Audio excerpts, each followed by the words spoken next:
High guys, म आज तपाईहरुलाई होम रेमेडी फेस प्याक बनाएको कसरी लगाउने भन्ने देखाउँछु है त।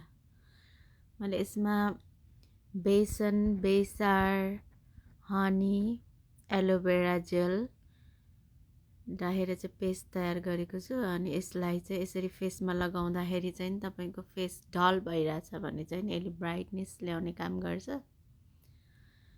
त्यही भएर हप्तामा एक दुई चोटि चाहिँ म यस्तो पेस्ट बनाएर चाहिँ लगाउने गर्छु। त्यही भएर तपाईहरुलाई पनि मन लाग्छ भने यसरी लगाउँदा हुन्छ। जुन चाहिँ आफ्नै घरमा पाउने सामानबाट पनि एकदम राम्रो फेस प्याक बनाउन मिल्छ, बनाएर लगाउन मिल्छ है गाइज।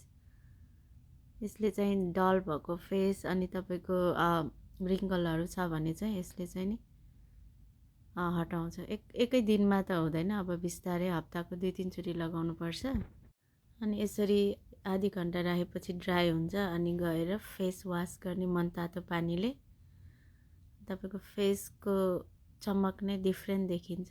यसरी एकदम राम्रो पेस्ट हो गाइज यो फेस प्याक। त्यसपछि त्यतिकै ड्राई राख्नु हुँदैन हामीले, त्यही भएर मोइस्चराइजर र फेस क्रिम चाहिँ नि सन लोसन चाहिँ नि लगाउनु पर्छ। म चाहिँ यो मोइस्चराइजर क्रिम लगाउँछु अनि त्यसपछि सन लोसन लगाउँछु। र आजको लागि चाहिँ आई एम डन।